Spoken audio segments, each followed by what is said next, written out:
হইলো যে কার্বন 12 দিয়ে ক্যালকুলেট করে এগুলি বের করেছে। তো এই 12টা কোত্থেকে পেলো? ঠিক আছে না কোশ্চেনটা? জি স্যার। হ্যাঁ, 12 কোত্থেকে পেলো এটা আসলে বলতে গেলে হয় কি, মানে শুনতে খারাপ শোনা যায় যে এইটা আসলে ডিফল্ট, এটা অনেক বছর আগে আবিষ্কৃত, অনেক বছর আগে ইনভেন্টেড। এই কার্বন 12 আইসোটোপের 12 কিভাবে পেলো এটা আসলে আমরা কোথাও, আমিও ছোটবেলা আমরাও পাই নাই, কোথাও টেক্সট বুকে পাওয়া যায় না যে কার্বন 12 আইসোটোপের 12 কোথায় পেলো। এটা আসলে কোনো টপিক না, বা এটা আসলে কোনো কোয়েশ্চেন না, এটা তোমরা বাই ডিফল্ট এভাবেই চিন্তা করতে হবে। কার্বন 12 আইসোটোপের এটা হচ্ছে 12, কার্বন 12 আইসোটোপের একটার ম্যাস হচ্ছে 12, কার্বন 13 আইসোটোপের একটা অ্যাটমের ম্যাস হচ্ছে 13, কার্বন 14 আইসোটোপের একটার ম্যাস হচ্ছে 14। এটা বাই ডিফল্ট ভ্যালু, এটার আসলে কোনো হিসাব নাই। এটা হিসাব থাকলে তো আমাদের এখানে চলে আসতো। এটা যদি খুব সুন্দর ডেমনস্ট্রেশন হতো, খুব লজিক্যাল সুন্দর, আমি কনফার্ম থাকো আমাদের টেক্সট বুকে থাকতো, এটা ও লেভেলস থেকেই থাকতো। আমরা ও লেভেলস থেকেই এটা কখনো পাই না, এটা কখনো পাবাও না। কার্বন 12 আইসোটোপের এটা বাই ডিফল্ট ভ্যালু, যেটার ম্যাস হচ্ছে 12। কারণ এটার মধ্যে আবিষ্কার করা হয়েছে কি, এটার মধ্যে আবিষ্কার করা হয়েছে 6টা প্রোটন আর 6টা নিউট্রন। এটাকে তার একটা স্ট্যান্ডার্ড ধরেছে যে 6টা প্রোটন আর 6টা নিউট্রন মানে হচ্ছে 12। এবং এইটাকে স্ট্যান্ডার্ড ধরে, আসলে কার্বন তো অনেক আগে আবিষ্কার পৃথিবীতে, বুঝছো, এটাকে স্ট্যান্ডার্ড ধরে পুরো পিরিয়ডিক টেবিলের সবার ম্যাস, সবকিছুর ম্যাস ডিটারমিন করা হয়েছে।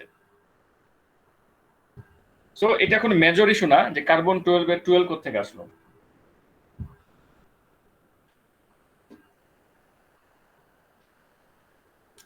তাহলে আমি আরেকবার রিপিট করছি, দেখো কার্বন 12 আইসোটোপের, কার্বন 12 আইসোটোপকে আমরা 12টা ভাগে ভাগ করলাম, প্রত্যেকটা ভাগ হচ্ছে ইকুয়াল। এই এক একটা ভাগের সমান আমরা জানতাম এতদিন যে একটা প্রোটনের ম্যাস বা একটা নিউট্রনের ম্যাস। আজকে আমরা জানছি যে একটা ভাগের, কার্বন 12 আইসোটোপের 12 ভাগ করলে একটা ভাগের একটু বড় হচ্ছে একটা প্রোটনের ম্যাস, এই সামান্য একটু বড় হচ্ছে তার চাইতে নিউট্রনের ম্যাস, এবং অনেক ছোট হচ্ছে ইলেকট্রনের ম্যাস। এবং এই ম্যাসটা কার্বন 12 আইসোটোপের একটা 12 ভাগের 12 আইসোটোপের এটাকে 12টা ভাগ করলে একটা ভাগের সাথে কম্পেয়ার করে, যে কোনো একটা ভাগের সাথে, যে কোনো একটা ডিভিশনের সাথে, যে কোনো একটা ডিভিশনের সাথে কম্পেয়ার করো, বা যে কোনো একটা পার্টের সাথে, যে কোনো একটা পার্টের সাথে কম্পেয়ার করলে এই যে ম্যাসগুলি পাওয়া যায়, এটাকে বলা হয় ইউনিফাইড অ্যাটমিক ম্যাস ইউনিট। এটাকে বলা হয় unified atomic mass unit, unified atomic mass unit. Unified atomic mass unit গেল। এবার দেখুন ভ্যালুগুলি দেওয়া আছে, প্রোটন কত, নিউট্রন কত, ইলেকট্রন কত, প্রত্যেকের ম্যাস কেজিতে দেওয়া আছে। এটা গেল। এখন আমাদের কথা হচ্ছে যে কার্বন 12 হচ্ছে, এটা হচ্ছে কার্বন 12 এর একটা অ্যাটম, এটা কার্বন 12 এর একটা অ্যাটম। কার্বন 12 এর একটা অ্যাটমের ম্যাস কত? 12। এখান থেকে 6টা ইলেকট্রন যদি আমরা বাদ দেই, 6 মাল্টিপ্লাই ইলেকট্রনের এই যে ম্যাসটা, এটার মধ্যে কি কি আছে? 6টা প্রোটন আছে, 6টা ইলেকট্রন আছে, 6টা নিউট্রন আছে। আমরা যদি 6টা ইলেকট্রন বাদ দিই তাহলে 6 মাল্টিপ্লাই এই ভ্যালুটা, এই ভ্যালু যদি আমরা এখানে বসাই আমরা যদি ক্যালকুলেট করি, আমরা এই যে এটা পাবো 11.996709 ইউনিট, অ্যাটমিক ম্যাস ইউনিট, এটা পাবো। তাহলে এখানে শুধু কি আছে, এখানে কি এই ভ্যালুটার মধ্যে কি আছে? শুধু 6টা প্রোটন আছে, 6টা নিউট্রনের ম্যাস আছে। আবার এগুলোকে যদি আমি ইন্ডিভিজুয়ালি ওই এই ভ্যালুগুলি দিয়ে প্রোটন আর নিউট্রনের ম্যাসটা বের করে আসি, এটা দিয়ে বের করি, তাহলে এই 6টা প্রোটনের ম্যাস হচ্ছে এইটা, this much unit, 6 multiply this, এবং 6টা প্রোটনের ম্যাস হচ্ছে দিস মাল্টিপ্লাই দিস, নিউট্রন এবং প্রোটন এখানে, এটা নিউট্রন, রেডটা, ব্লুটা হচ্ছে প্রোটন। তাহলে আমাদের কত আসে? তো এটা আসে 12.095646 ইউনিট, এবং এটা হচ্ছে গ্রেটার, এটা হচ্ছে স্মলার। এই যে পার্থক্যটা হইলো, এই পার্থক্যটাকে বলা হয় ম্যাস ডেফিসিট। এই যে ম্যাস ডেফিসিট, এটা হচ্ছে সাবট্রাকশন করলে ইউতে, আর এটার সাথে এই যে 1 ইউনিট ইকুয়াল টু কত, এই যে এখানে দেওয়া আছে 1 ইউনিট ইকুয়ালস টু হচ্ছে 1.66 into 10 to the power -27 KG. এই এটা দিয়ে মাল্টিপ্লাই করলে 1.66 multiply 10 to the power -27 KG দিয়ে মাল্টিপ্লাই করলে এটা কেজিতে কনভার্ট হয়ে এটা আসে, ডেল্টা এর ভ্যালু এটা আছে। কোনটা আছে? 1.642354।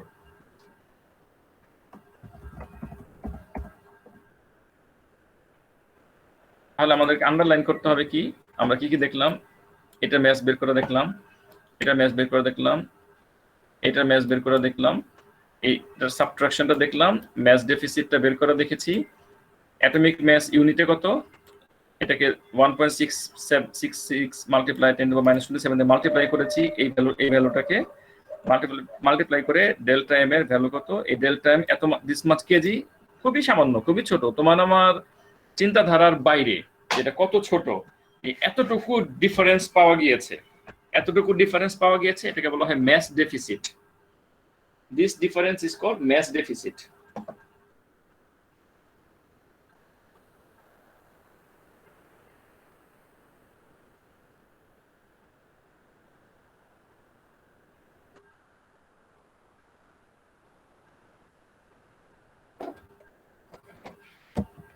ম্যাচ ডেফিসিটের একটা শর্টকাট বা সহজ ফর্মুলা হচ্ছে এরকম ডেফিনেশন। এখন তো সবাই বুঝতে পেরেছো নাকি? এখনো তো নাকি ক্লিয়ার নাকি? আইডিয়া কি সমস্যা আছে নাকি? অনেকবার কিন্তু বললাম, অনেকবার বলার মতোই টপিক। কারো প্রবলেম থাকলে বলতে পারো কিন্তু তারপরেও।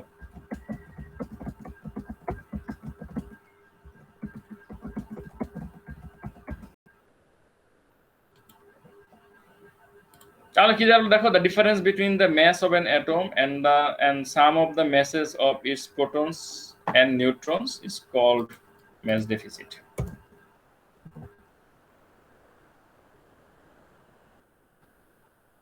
এটা কি, এই যে ম্যাস ডেফিসিট হয়েছে, আসলে স্মল অ্যামাউন্ট অফ ম্যাস এই নিউক্লিয়ন্স বুঝতেই পারছো, প্রোটন নিউট্রন, এই প্রোটন এবং নিউট্রন গুলোর থেকে স্মল অ্যামাউন্ট অফ ম্যাস এনার্জিতে কনভার্ট হয়েছে। এই এনার্জিটা নিউক্লিয়াস গুলিকে টাইট করে ধরে রাখে। এনার্জিটা কি করে? নিউক্লিয়াস গুলিকে টাইট করে ধরে রাখে। প্রোটন নিউট্রনের ম্যাস অফ প্রোটন নিউট্রন, এভাবে চিন্তা করো, mass of protons and neutrons কি হয়? এনার্জিতে কনভার্ট হয়। এনার্জি, এই এনার্জিটা কি কাজে লাগে? To hold the nuclei. এই এনার্জিটাকে বলা হয় nuclear binding energy, mass of protons and neutrons. আমাদের এখানে ডেফিনেশনটা কিভাবে লিখেছে? The mass deficit comes about because a small amount of mass of the nucleons is converted into the energy needed to hold the nucleus together. এই জন্য mass ডেফিসিটটা হয়। আসলে exactly ওই ম্যাসটা থাকে না। কোন ম্যাসটা থাকে না? এই যে এখানে এই ম্যাসটা থাকে না, এই ম্যাসটা রিয়েল না, এই ম্যাসটা আসলে পাওয়া যায় না, এই ম্যাসটা কম পাওয়া যায়, এই ম্যাসটা যেটা এটা রিয়েল না, তার চেয়ে কম পাওয়া যায়। এটা বড়, এটা ছোট, সো বড়টা থেকে ছোটটা মাইনাস করেছি, সো বড় যেটা আমরা পেয়েছি এটা আসলে পাওয়া যায় না, এটা পাওয়া যায় না, এটা পাওয়া যায় না, এর চেয়ে কিছু কম থাকে, এটা পাওয়া যায় না। এই কিছু অংশ কই কনভার্ট হয়? এখান থেকে কিছু ম্যাস এনার্জিতে কনভার্ট হয়, এখান থেকে কিছু ম্যাস এনার্জিতে কনভার্ট হয়, এবং সেই এনার্জিটা কি করে? নিউক্লিয়গুলিকে টাইট করে বেঁধে রাখে, ধরে রাখে, এবং এটাকে বলা হয় বাইন্ডিং এনার্জি। এবং এটাকে আইনস্টাইনের ইকুয়েশন দিয়ে equals to MC square, equation দিয়ে মেজার করা যায়। এটাকে বলা হয় binding energy, delta E equals to delta MC square বলতে পারো, অথবা সি স্কয়ার ডেল্টা এম বলতে পারো। এখানে সি হচ্ছে স্পিড অফ লাইট,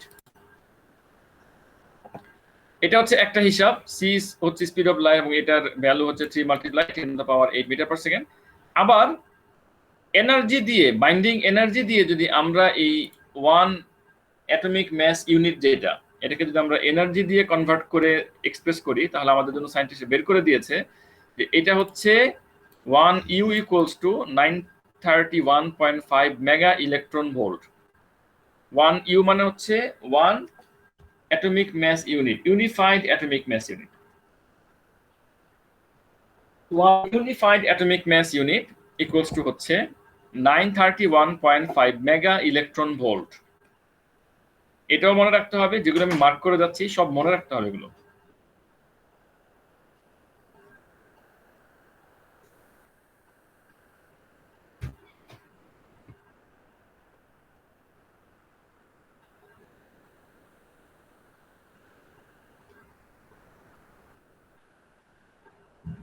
আমি একটু সময় দিচ্ছি। এবার তোমরা এই ওয়ার্ড এক্সাম্পল 2 যেটা, এটা একটু দেখো তো বোঝো কিনা।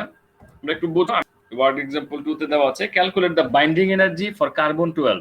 ওই কার্বন 12 নিয়েই চলছে এখনো, in both joules and electron volts.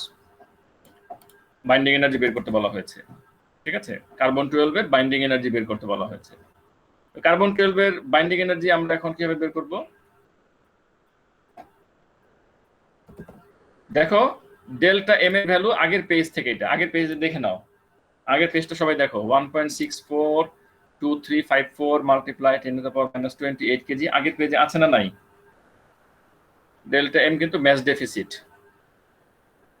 Delta M হচ্ছে আগের পেজে আমরা করে রেখেছি যে ম্যাচ ডেফিসিট ফর কার্বন 12, এটা আমরা আগের পেজে পেয়েছি।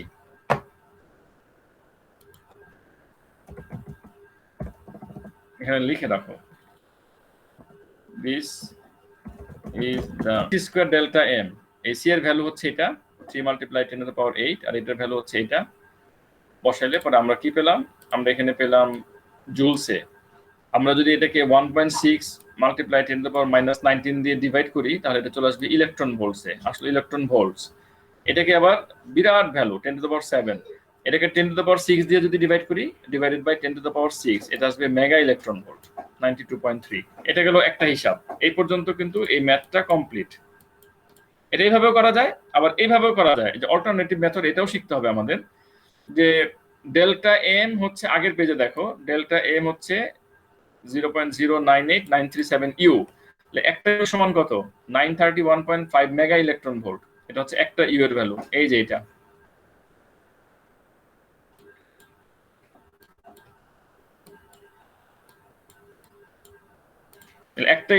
একটা ইউ এর ভ্যালু হচ্ছে 931.5 মেগা ইলেকট্রন ভোল্ট। তাহলে এতগুলো ইউ এর ভ্যালু কত? মাল্টিপ্লাই 931.5 দিয়ে মাল্টিপ্লাই করলে এই ডেল্টা এম এর এটা সরাসরি চলে আসছে তোমার মেগা ইলেকট্রন ভোল্টে। মেগা ইলেকট্রন ভোল্টে চলে আসছে।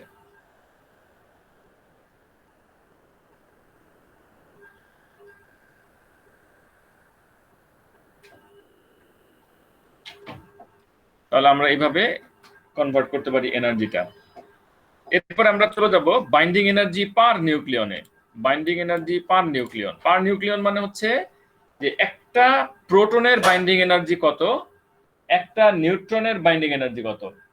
What is the binding energy of one proton, what is the binding energy of one neutron.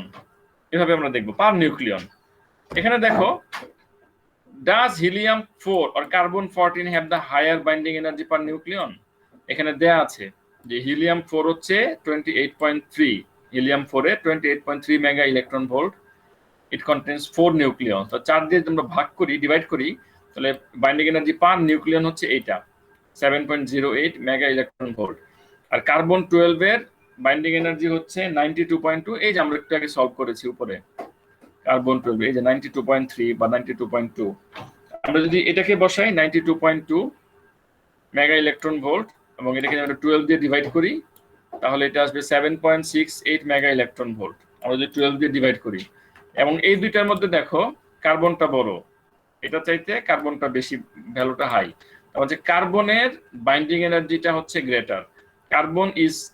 Carbon nuclei are tightly bound together than those of helium 4. Carbon nuclei are more tightly bound together than those of helium 4. এই কোশ্চেনগুলো কিন্তু আসবে, সহজ question, কিন্তু value দেওয়া থাকবে। এই যে হিলিয়ামেরটা দেওয়া আছে, কার্বনেরটা দেওয়া আছে, অথবা আগের কোশ্চেনের ইনফরমেশনগুলি দেওয়া থাকলে আমরা কার্বন বের করে নিতে পারবো।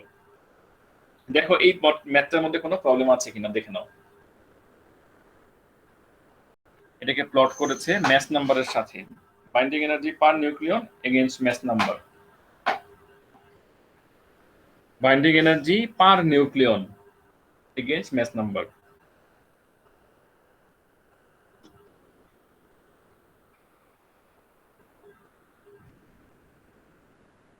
দেখলাম যে binding energy per nucleon mega electron volt কে প্লট করা হয়েছে ম্যাস নাম্বারের এগেইনস্টে। মনে করো যে ম্যাস নাম্বার বাড়ছে, মানে ম্যাস নাম্বার চেঞ্জ হচ্ছে, মানে অ্যাটমিক নাম্বার বাড়ছে।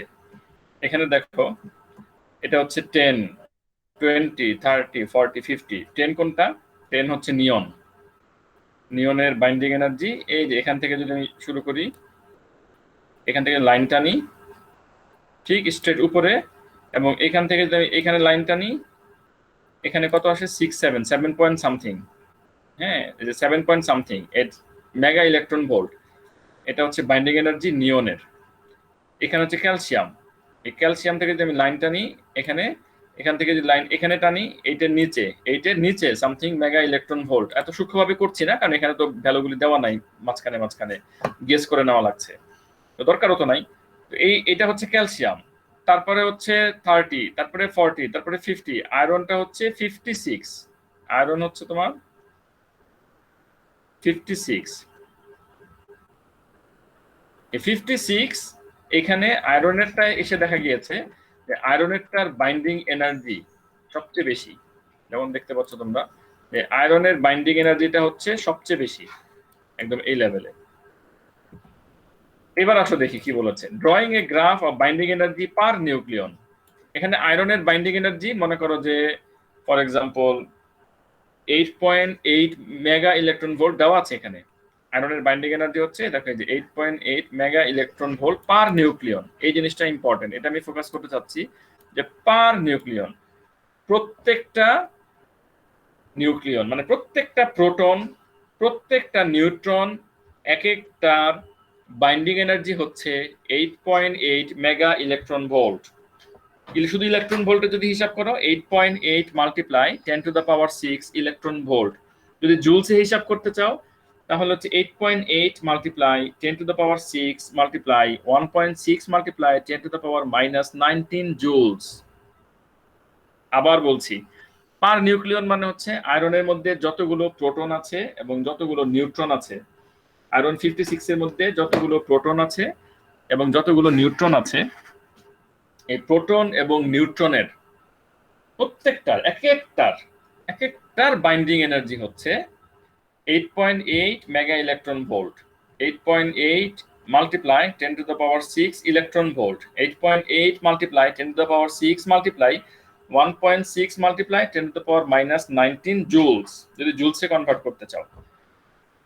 এখন এখানে বলেছে drawing a graph of binding energy per nucleon against mass number for the nuclei gives us a useful way of comparing how tightly different nuclides are bound together.